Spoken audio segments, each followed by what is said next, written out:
Hello, everybody. We are live on A Mighty Blaze. I'm Trisha Blanchet, a producer here at Mighty Blaze. Normally, I host the A Mighty Blaze podcast. So this is the face that goes along with that voice you're usually hearing. But today, I am super excited to switch hats and welcome USA Today bestselling author Eliza Knight to A Mighty Blaze. Welcome, Eliza. Thank you so much for having me. I'm so excited to be here. This is awesome. This is very exciting. If you'll bear with me just a moment, I'm going to read a quick bio for the viewers so they know just what a fabulous guest we have here. And thank you also to Chuck Garabedian, who is behind the scenes making all the magic happen. Thank you, Chuck. Yay. Eliza Knight is the award-winning and USA Today best-selling author of more than 50, that is 50, books, if I'm counting right. She writes historical romance, many of which feature sexy Scots in kilts, yes please, contemporary fiction, and historical fiction. Some of her most recent titles include The Mayfair Bookshop, The Queen's Faithful Companion, Can't We Be Friends? And of course, her latest, which just came out, Confessions of a Grammar Queen. Look at that. Look at that cover. I love it. That's so cool. The colors. Eliza is also the host of History, Books, and Wine podcast and the creator of the popular historical blog, History Undressed. And I have to add, you have the coolest website. I have to get the name of whoever did your website because I really love it. It's well done. They're awesome. It's Author Bites, if anyone is interested. Oh, Author Bites. Very All amazing. right, I'm going to check them out. Thank you so much for stopping by. And I'm terribly sorry to everyone for last week's technical difficulties. It turns out that StreamYard, which is the platform we use here, was down nationwide. So we did our best, but it couldn't happen. So here we are this week instead. Okay, so to this book, I could talk about those guys in kilts all day long, but today we are here to talk about a very different time period and history. Confessions of a Grammar Queen is the story of a spunky copy editor named Bernadette Swift, which I love that character name, by the way, who decides she's had enough of all the 1960s male-dominated bullshit, and she's going to make her own way, and God help anyone who gets in her way of becoming a copy editor in the publishing industry, which for women at the time was almost unheard of. I love her character. I loved your writing voice and everything about it. And I have to say, for those seeking a little bit of female empowerment, this book could not come at a better time for me personally. I really needed to read something about a kick-ass woman not letting everything get in her way. So thank you for that. Can you tell us a little bit about Bernadette and the story? Yes, of course. So as you mentioned, it is 1960s in New York City, and Bernadette Swift is a young copy editor. She has been working at Lenox and Park Publishing for several years. She was an intern there before that when she was in college. And she has aspirations to become the first female CEO of a publishing house. Unfortunately, there's a lot of people at work, mostly male, who don't think that women should have advanced placement in the job force. So she is struggling with a sexist boss. She's got some coworkers that are constantly trying to thwart her. And it's an uphill battle, but one that she is willing to fight. She has a group of fabulous friends that she joins at the New York Public Library after hours for their secret book club. And they read feminist books together and talk about life and work and all those sorts of things and how they can empower each other and help each other move forward with both personal and professional job aspirations. So the other fun thing is that she has a Great Dane named Frank, and he is not only her companion, but he is sort of the mayor of her neighborhood, and he kind of walks around during the day taking care of people, and he also ends up having a job himself at Lenox and Park later on in the book. And he gets some of his own chapters as well. He does. Which I love. Thank you. I was curious, is she based on any real particular person? Yeah, so she's actually based on two women in history that worked in publishing. The first one is Eleanor Goldpackard. She was known as the Grammarian, a title which I borrowed for Bernadette Swift. And she worked for the New Yorker for over 50 years as a copy editor. She was famous sort of in that world for being one of the best copy editors out there. And she had a fabulous origin story as a copy editor that I borrowed for Bernadette as well. Do you want me to share that with you? Yes, please. Okay. So Eleanor decided she wanted to work at the New Yorker as a copy editor. She applied as one does, and her application was rejected. And she did not think that was the right answer because she thought she was a very good copy editor, which she was. So she ended up going to a newsstand. She picked up the New Yorker magazine that was published. She took it home with her red pencil and she copy edited that printed magazine. And then she took it back to the New Yorker and she presented it to them and said, here's your already published magazine that I have corrected for you. Now. And she was offered the job. So that was an amazing person that I was like, okay, she needs a story, but I wanted to write a fictional character. The other person was the first female CEO of a publishing house. Her name was Phyllis E. Grand. She's still alive, actually. And she became the first female CEO in 1987. So it took a while for that to happen. But she got her start in publishing in the late 50s, and she was an editor for a number of houses. So those two women are really trailblazers in the industry that I wanted to showcase. And so Bernadette is made up of those two wonderful women. Yeah, if I remember right, the character Bernadette does that to her boss's work. She corrects his work and shows it to him and sort of cajoles him into giving her a promotion based on that. Yeah, cool. I loved putting that in there. I also asked you if you would be kind enough to read a passage from the book. Are you still okay with reading it? I'd love to hear one. Thank you. Of course. So I'm going to read it online because I can blow it up, and reading it from my book, I can't see because I'm blind and I should wear glasses. That's why I got mine on right here. So I'll start here. I'm thinking about joining a new book club. It's just for women, reading female empowering books. Bernadette leaned over the desk, whispering, interested? You bet I am. Will we be reading the Kinsey reports? Melanie gave a feigned look of shock. Bernadette, however, was genuinely shocked, and she struggled to keep her face from showing it. She'd never heard of anyone speak about the Kinsey reports before, and knew of them herself only after seeing a brief article about them in the newspaper. Was reading one of them an option for a book club? The human female, Melanie whispered behind her hand as she glanced toward the door, which opened for another round of employees. I've been wanting to read it, but I've been too nervous to get it from the bookstore. Bernadette waited for the elevator to close behind those who just arrived, and then asked, did you read the first report, Sexual Behavior in the Human Male? Melanie rolled her eyes. Who needs to read that? We get a daily sample just walking down the street. Bernadette couldn't help the snort that escaped her.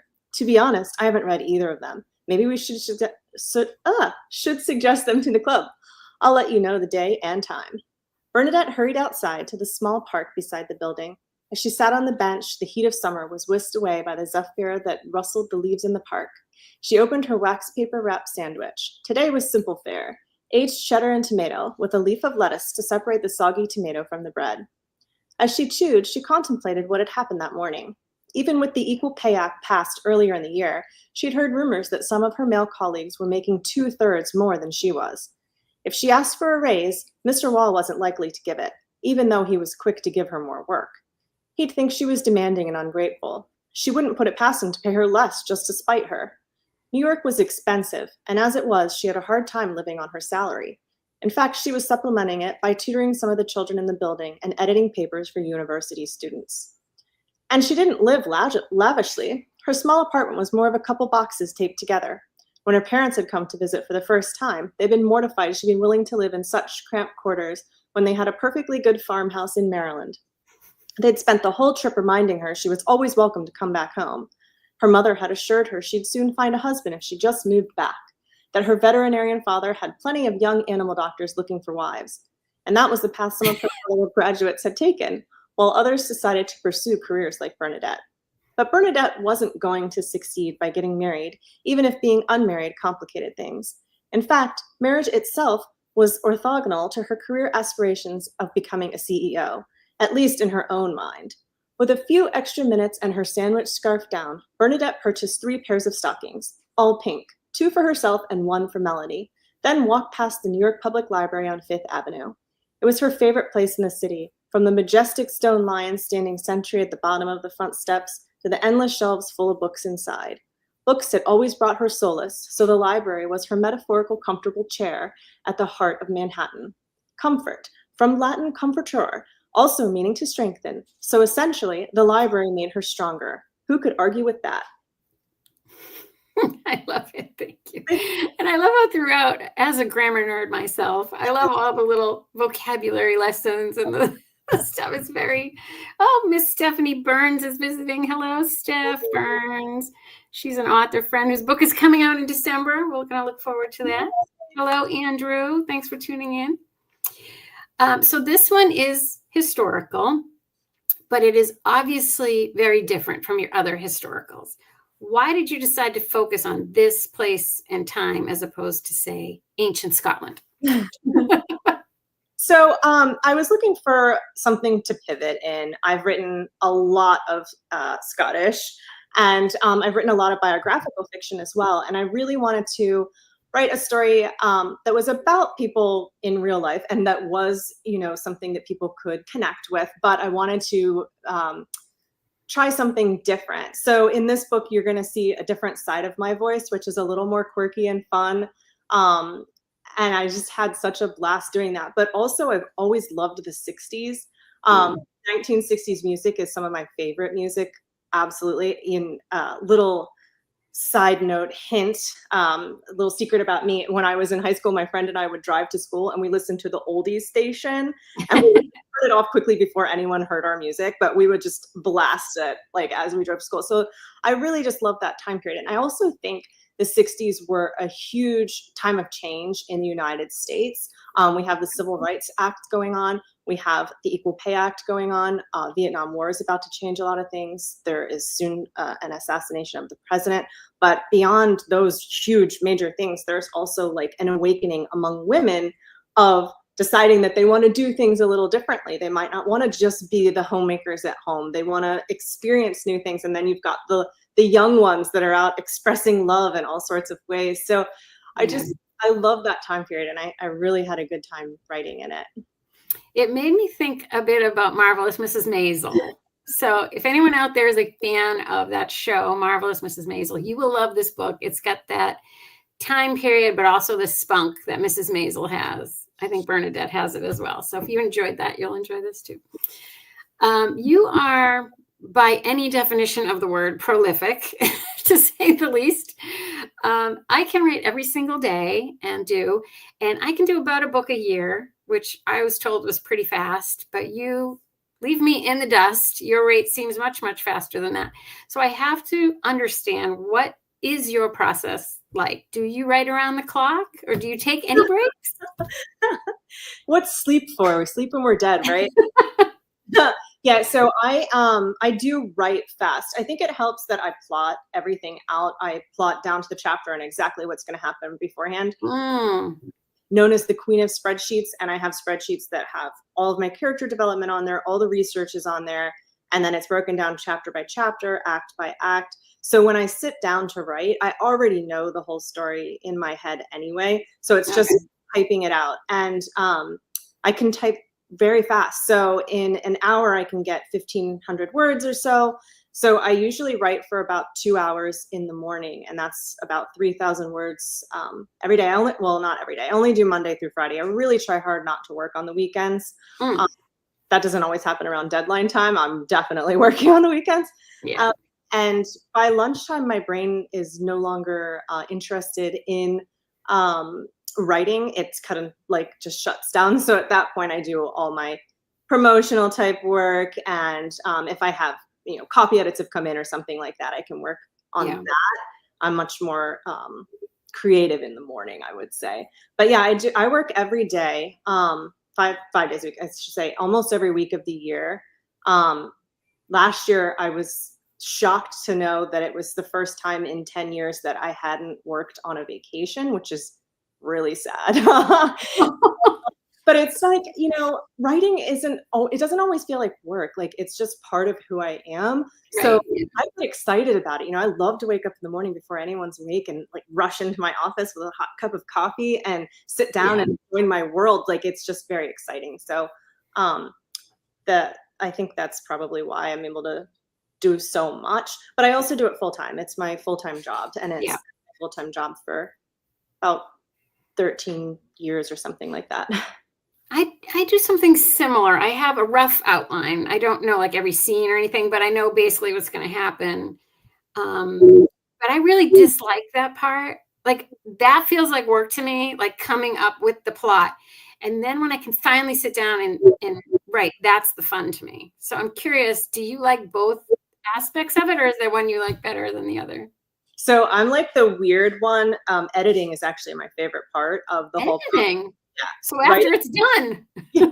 Writing is like, but I think it's because I want to get to the part where I can like fix everything and make it look really pretty. And my first drafts are terrible. The outlining and plotting and everything, I love that part too. I get very excited about that, and my brain just sorts of goes nuts. So for me, the writing is like, oh man, I gotta write, but like I just get it done as quick as I can so that I can then get diving into the editing and revising part. So you're more of a big picture person. Yeah, I think so. Yeah. Okay, that makes sense. Now, some authors, I say most authors, love to concentrate on one genre or one series or thing at a time. But you seem to jump around to all different kinds of things very successfully.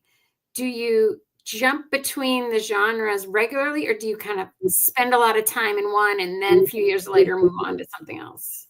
So recently I did move on to something else, but when I got my start in writing, I was writing thrillers. That didn't take off for me. So I moved into romance. I was writing Scottish romance and at the same time working on my first Tudor historical novel. And at the time, my romance, I got a contract for that in 2008. And so I kind of focused on that for a couple of years. But by 2010, I was ready to get back into that historical fiction novel as well. So I think I've kind of always written those two genres. My first historical fiction took me quite a long time to write. It was over 5 years, and it wasn't published until 2014. So that was a learning process for me, because writing historical women's fiction is a lot different than romance, which sort of has, I wouldn't say it's formulaic, but you have the beats that you want to meet and you know how it's going to end. That happily ever after. And my first historical fiction was a biographical, so I had to stick to the timeline of the real person in history. Now, recently, I decided to give my hand back into that like thrillerish suspense type thing, because I've always enjoyed writing it and reading it. And so my first book comes out next month called Rush Week. It's under the name Michelle Brandon. It's not necessarily a thriller, but it's got a suspense revenge angle to it. And we like revenge. Revenge is good. There's 4 heroines. They're all, I would say, unlikable heroines. And they're those the anti-heroines, I guess you would say. So I had fun working on that, and I also just finished a second book called Tradwife, which is also a thriller. Oh, sorry, we froze up there for a minute. Hopefully, people caught your last answer there. I wanted to ask something that has fascinated me for a year now. Last year, you released Why Can't We Be Friends, based on the true story of the friendship between Marilyn Monroe and Ella Fitzgerald. And you co-wrote it with another author named Denny S. Bryce. And this absolutely fascinates me, because I just cannot wrap my head around how you co-write a novel with another author. So could you sort of explain how that worked and how you guys did that? Yeah. So Can't We Be Friends is an idea that Denny and I came up with in, I want to say 2019. We used to meet every month just to write together. And we both had an interest in music in the 50s and 60s and celebrities. And we just kind of went down a rabbit hole. We're looking at old newspapers one day just for fun on lunch, as like historical nerds do. And we came up with this ad that said that a Friends album was being created by Ella Fitzgerald and Marilyn Monroe, and that had been contracted by RCA Records. And we were like, wait a second, this doesn't exist. So we were like, well, we got to dig further into this. So it just became like a passion project for us. We were both super super into it, and for like the next 2 years would text each other occasionally like, oh, I just found this is really cool, have you read this book, have you seen this article, look at this picture of them super candid laughing together. And it was, that would make a good cover. Right? So cool. We wrote this book, so we started plotting it just for fun, and it took, gosh, I think 2 or 3 years before we pitched it to our agents, who then sent it out on submission. But I think what helps make a project work when you're writing with more than one author is the passion behind the project. We really both wanted to share the friendship of Ella and Marilyn, and we both thought it was a super important story, super important time period. It's not my first co-authored book that I've done before, and I say the same experience would be with the other ones as well, where you're just really passionate about the project. You just can't stop. Like when we were talking on the phone for hours a day, texting each other all the time. Wow. It was just very exciting. So I think that really helps when you both are like just so like hardcore into it. So is it like you write one chapter and then she writes the next, or you kind of mix up within a chapter? Yeah, so I introduced Denny to my spreadsheets. A joke we kind of share at like every little chat we do with people. So we had like, the whole timeline down. And when you're working with two different characters and both of us are writing the book, we had to make sure that the themes of each chapter matched up, because we wanted to have them mesh correctly, because they're not always together in every scene. And so it was a lot of pre-work that we did. And then, yes, we each wrote one chapter and then another chapter and sent it back and forth. And then you edit each other's work as well, so that the voice comes across well, and it doesn't sound choppy, if you know what I mean. Right. And yeah, that's pretty much. And also the cool thing about writing a project with two authors and two different characters is that the voice of each character really stands out, because they're not written by the same person. I mean, I write multiple points of view, and I have to work very hard to make sure my characters all sound the same.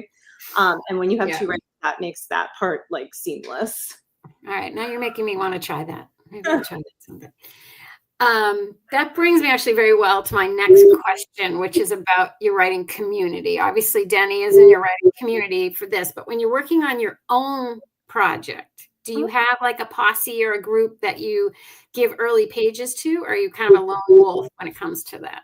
No, I have a group of friends. I have a couple of them actually that I do walk-in plots with, and that's when I'm coming up with the story. We'll get our headphones on, or if we're in person, I do a lot of writing retreats with my writing friends as well.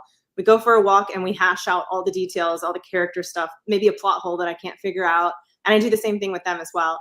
And that is really like so wonderful to have a sounding board, because sometimes you just come up against a wall, and you can't figure out how to get over the wall.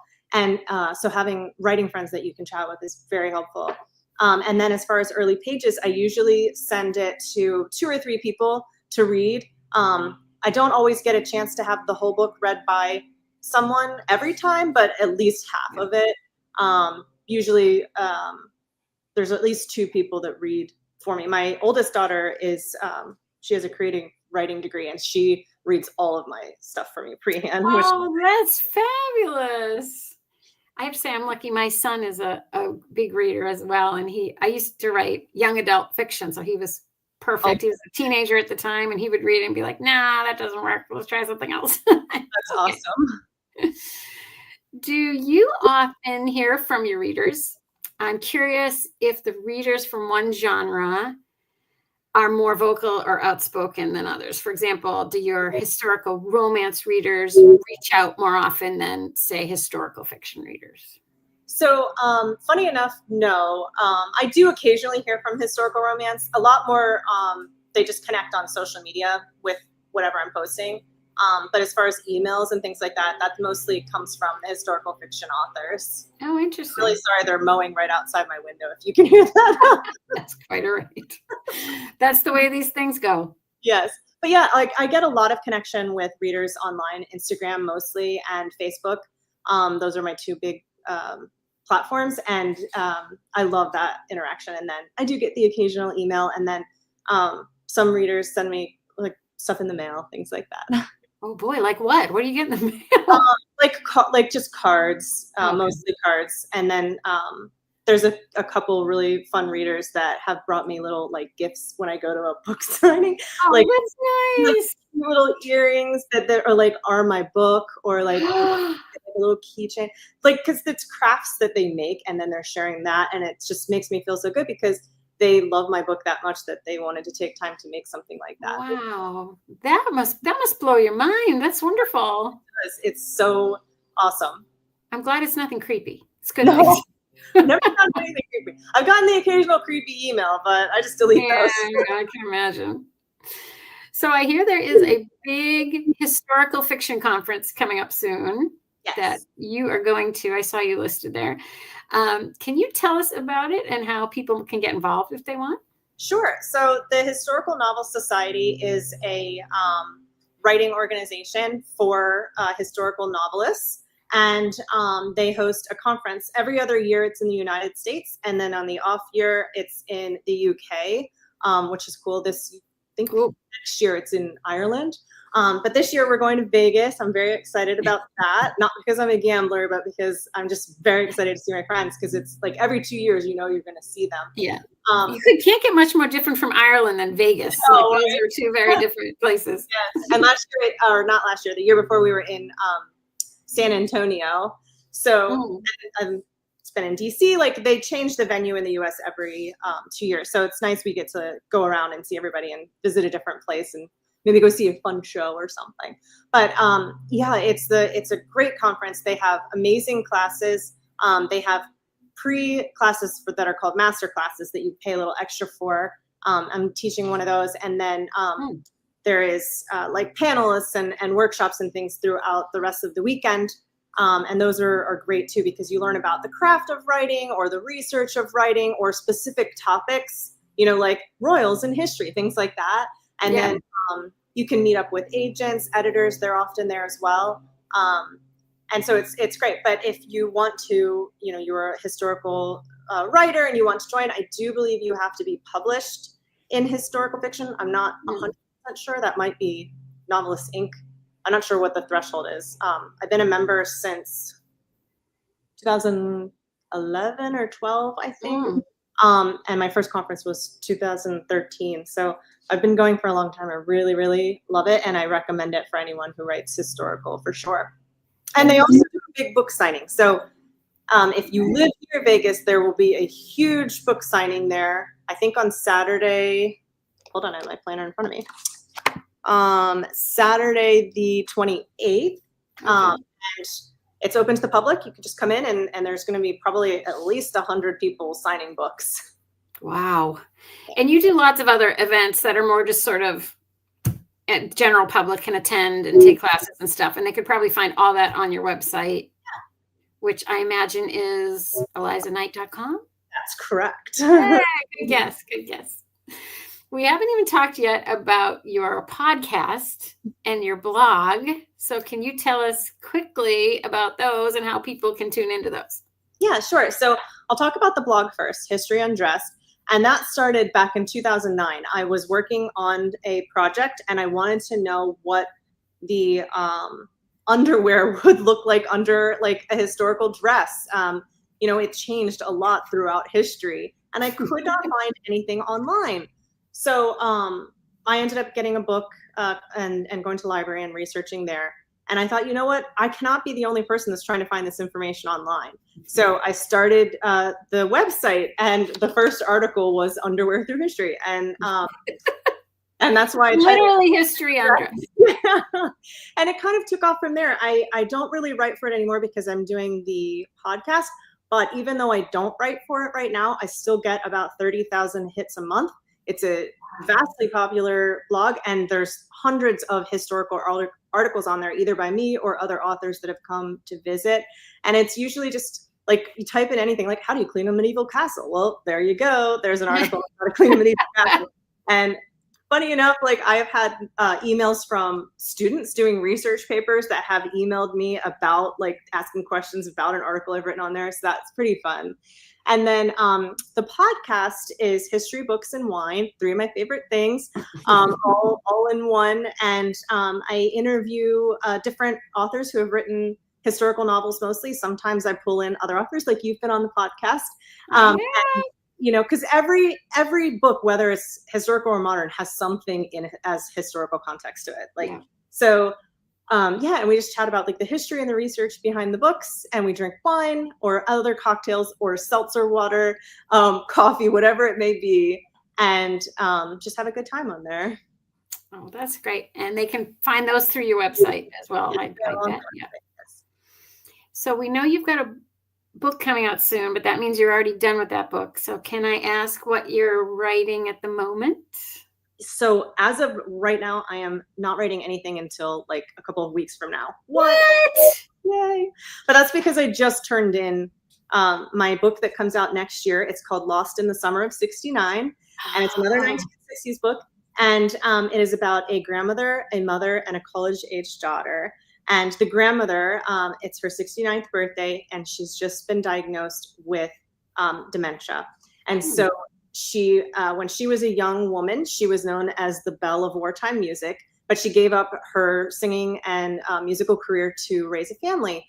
And now that she feels like her life is taking a different turn, she has decided she wants to go to all these music festivals for the summer and sort of relive her younger years one last time. But the thing is, she leaves without telling anyone. She sort of does it on purpose, also sort of forgets. And so her daughter goes to pick her up, and she's not there. And there's a couple of clues that she presents to her own college-age daughter, who says, oh my gosh, she's going to a music festival in California. That's so weird. I just saw this in Rolling Stone. And so the mom is thinking, okay, well, let's go on a road trip to find grandma. And so they end up traveling to all these different music festivals. They're pretty much 2 steps behind of her. And she is dubbed the Dame of Rock and Roll. She ends up playing with a famous band on stage at every festival. She, you know, meets Jimi Hendrix, and just has a really fabulous time during this wonderful summer that she's sort of lost in all these music festivals. That must have been fun to research. Oh, it was so fun. And as I said, I love the music of the 60s. So I had such a good time with that. Yeah. Oh, and that is a whole other aspect to historical fiction writers that blows me away. In addition to, you know, planning everything, writing everything, and editing everything, you have to do the research so that you know what you're talking about, which is a whole 4th dimension to all this that I don't normally have to get into much. I'll put in little tidbits, but not enough to, I'm too lazy, I guess. So I find that really fascinating. Yeah, because you want the world to come to life, you know, whether it's a type of shoe or how they make coffee, or, you know, the fact that they don't have cell phones. Like, how are they going to make a call? If she's lost on the side of the road, what happens? What did they do? Interesting. What underwear did they wear in the medieval times? Hey, Chuck, producer behind the scenes there. Do we have any reader questions you can pop up on the screen? Oh, we do. Yeah. Stephanie Burns wants to know, what are some of the biggest surprises that have come to you when researching these iconic historical figures you've written about? Thanks, Steph. That is a loaded question, Stephanie. Thank you. There's so many big surprises. I'll just start with Confessions of a Grammar Queen. I think the thing that surprised me the most was that it wasn't until the late 80s that there was a female CEO of a publishing house. And even when I say that, I'm like, well, I guess I shouldn't be surprised given the history and the time, you know, what was going on during that time period. I was also surprised there was no maternity leave for women during the 60s. If they got pregnant and decided to have a baby, they there was no guarantee that their job would be there when they came back. And most often it was replaced almost immediately as they left. There was no security there. And then also— any time off? Or there was no time off at all? No, like if your boss was kind, they might give you some time off, but they were machine running. So, and then the other thing was that women couldn't have their own credit card until the 70s. And that's wild to me. Like 50 years ago, women didn't have their own credit cards. Are you serious? That's crazy. Yeah. So those are like some of the biggest surprises. Going back to other books, I know I was super, super surprised to find out that, Ella and Marilyn had been close enough friends that they were going to create a record together. That was a huge— I was shocked by that. Right? When your book came out, I was like, I saw that cover photo of the two of them and I'm like, what? Yeah. There's things that people don't know. I was surprised that Fred Astaire had a sister and that she was more famous than him when she was his dance partner, and nobody talks about her. And sadly, there's absolutely zero footage of them actually dancing together, even though they had a career for almost 30 years together. Because they started as children, and they were partners until the 30s. So just like wild things like that you don't, those are the things that draw me in the book Ribbons of Scarlet. I was shocked to find out there was a female assassin, and she wasn't raised an assassin. She wasn't trained to be assassin. She was a young woman, a pious woman, well educated, and decided one day to get on a bus and go kill someone. Go kill people. All right. It's a choice. Yeah, like I just find so often that history has so much drama in it. It's like you can't make it up. And more often than not, I put those things in the author's note so that readers are like, you know, because they'll be like, oh, she made that part up. No, I really didn't. Like, this is real. Yeah, you'd think I made it up, don't you? Yeah. We have another question here. Love the cover. Did you get to pick the design? I love the cover too. Thank you so much. They did such a good job with this cover. Yeah. They sent me 4 different book covers, and between the publishing team and my agent and some of my writing friends, we and my family, we all took a vote, and then it was down to 2 covers that were kind of like getting equal love. And then they decided to test the market with both covers to see which one got more attention. And this one got the most attention. So that's how that worked out. I didn't work with the designer. That doesn't usually happen, which, you know, is good and bad, because I feel like they know what they're doing and what will draw in an audience. And I might think I know what I'm doing, but my job is really just to write the words. Yeah. It seems like at publishing houses, the editorial and the marketing are 2 different departments. So you don't always get, I'm curious, what did the runner-up cover look like? Do you remember? So it was a giant typewriter, and it had a woman sitting on it with her red pencil. It was super cute, but Violet Shipman had just, I think her book just came out, or his book just came out a couple of months ago maybe, but it was up for pre-order, and I saw it and I was like, guys, no, like not that one. And thankfully they didn't choose it, because that would have not been good. Chuck, I think we have time for one more. Oh, here's one. How long did the book take to write? Not long, because we're talking about Eliza here, but. So I started plotting it in the summer of 2023 when I was on book tour for Starring Adele Astaire. And I plotted it for about 2-3 months, and then I wrote the first few chapters. And normally what I do after I write the first few chapters is I send to my agent to see if she thinks it's a viable option or idea, and she loved it. And so I wrote about 50 pages or so, something like that, that we were going to send out on submission, but I didn't want to wait, so I just kept writing, and I finished the draft probably in January of 2024. I was kind of just like on this high getting it done, the early stage draft. So as it was on submission and I had finished that first draft, I continued to work on it until April-ish, and then it sold at auction. Yay! Oh my goodness! Yay! They gave me a due date of June, so then at that point I was on a clock to really get it looking polished and shined by June. So it was about a year. So non-writer viewers, sold at auction means different publishers were fighting over it. That's what that means. That was cool. That's a rare occurrence. Yeah.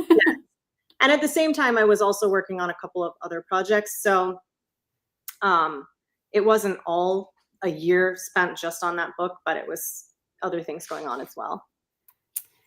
Wow. Well, I cannot wait for your next one too. Thank you. You guys have not yet checked this one out. It's been out about a week now. We have links in the comment section to get your very own copy, or you can get it at your favorite local indie bookstore, of course, which we love.